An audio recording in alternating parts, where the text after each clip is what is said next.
Hi, Marilyn here with Cotton and Chocolate, and we're back with Plum Fusion in August.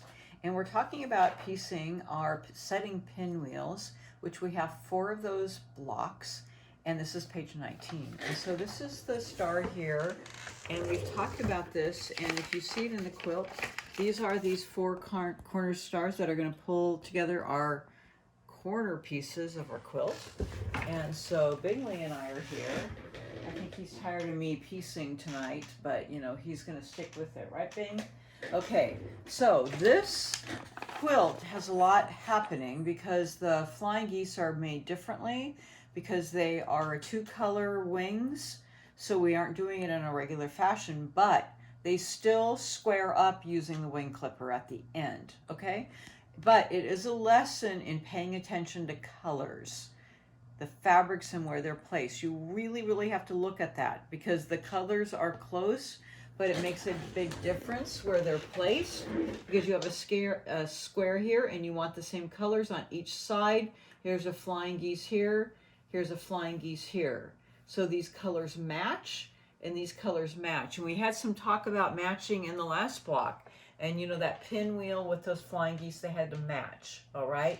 The same thing here, we have matching here, and this is a really interesting piece here.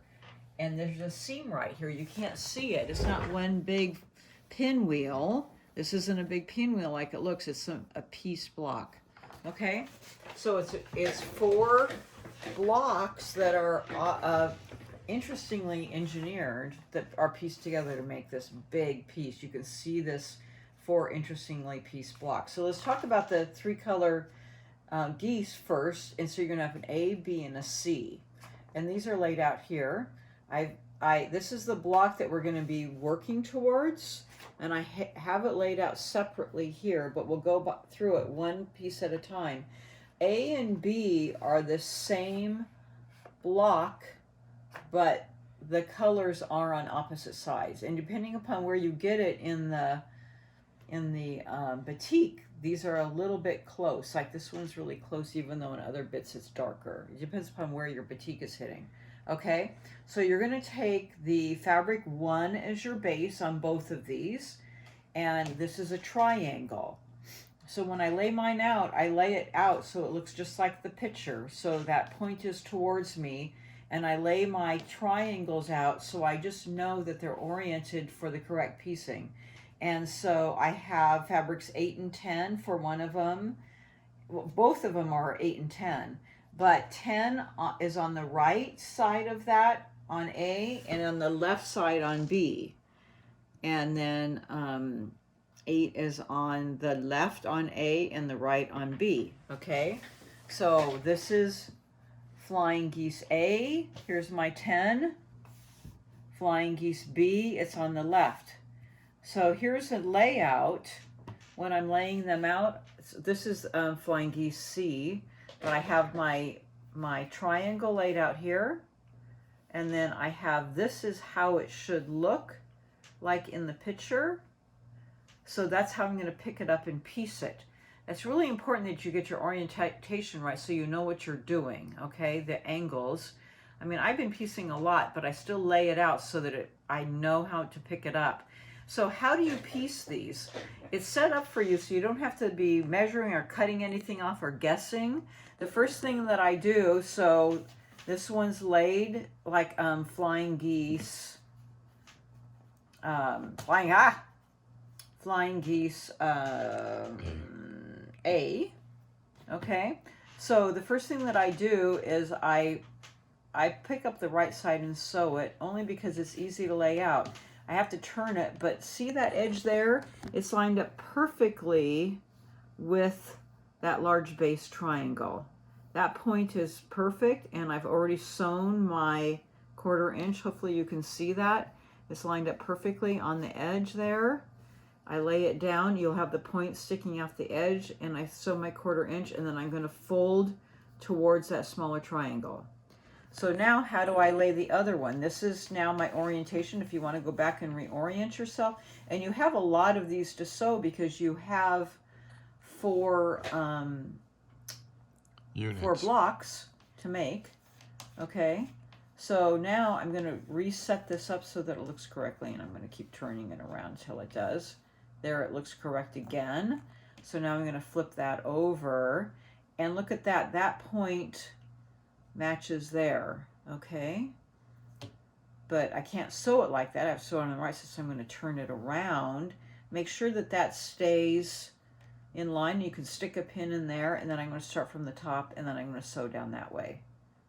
Okay, and it's just like here, I've sewn this down, and then I'm going to press it open, and then I'll take my wing clipper once I'm done, and then I would measure it up to my 2.5 by 4.5, and I've already squared this up, and then square it up in the same way.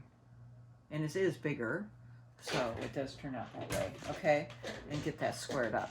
So that would press that open just like we have in the past, and then get them all squared up. Okay, so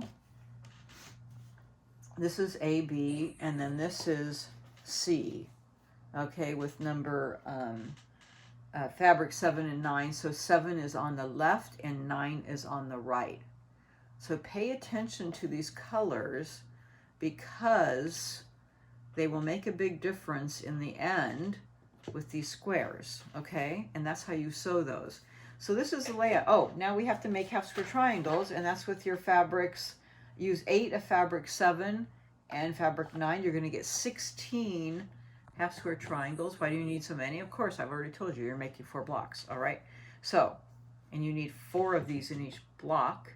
So there's your half square triangles, and you need to cut them down to 2.5 inches. And then you're going to piece those to fabric 10. So go ahead and just piece those together, and then you can lay those out. So now you have the bones for your blocks, and you need 4 of these for each square. So you can kind of pile those up and get ready to sew them. So this I've pieced that together. I have my all my flying geese, and then you have one more of your fabric 2 square. So let's see, where is this in the block now? Where is this square here? It's kind of hard to see, but here's one right here. Here's my square unit right here. There's one of them right there turned on its point. Here's another one right here. Okay, you'll start seeing it. Ah, there it is. There's another one right there. And there's your last one right there. Okay? So they piece them together and they make those units. See, and I was telling you there's a little seam right there. You can't see it, but there's our half square triangle. There's our flying geese. And there's our little unit there. There's another flying geese right there. See, but on the other end, that's our one block here and the other block here, and they match to make another hidden large geese. See, right there they match. Okay, so it's a very interesting block. So you're going to make 4 of these. So you have to watch that intersection right here. Okay, you don't have to watch this intersection, just piece it this way so you don't cut off the point. And then you're going to piece that together and then piece this onto it. Then you can piece this together and piece that to that. So you'll have 4 in each block, so you have 16 of these to make.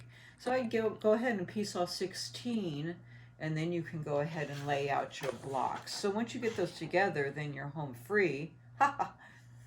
Getting all these together. Okay, so the key is to get your colors straight, pay close attention to them, and then once you get that, the blocks will go very easily together. Okay, so good luck with your blocks. You have 4 setting pinwheels, and then we're going to talk briefly about page 20. Page 20 now, once you have those done, you're ready for your layout. You have all of these units made. It's a little easier for me to show you here than on the big quilt, but you can see them in the photograph. But you have already made your hourglass units. You've made the checkerboard, and now you've made your spinning pinwheel. So you get these laid out. It will show your piecing here, and then piecing them in rows across here, rows across here, and then your final row here. So that's this unit right along here. You've now made all the elements to make this corner and get this piece together. And they talk to you about, you know, the step 1 through 5 in piecing the rows. Okay, and the only thing that they do show is just the pressing in, but of course you know pressing in and out so that they nest together.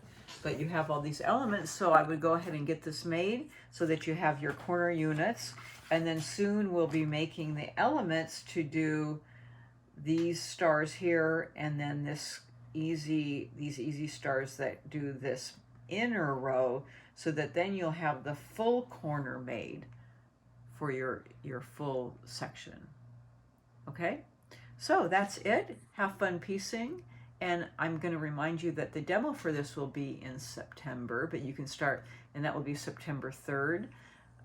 But you can pick these up August 6th starting at noon and any time after that. So good luck, and I hope you have great fun doing this.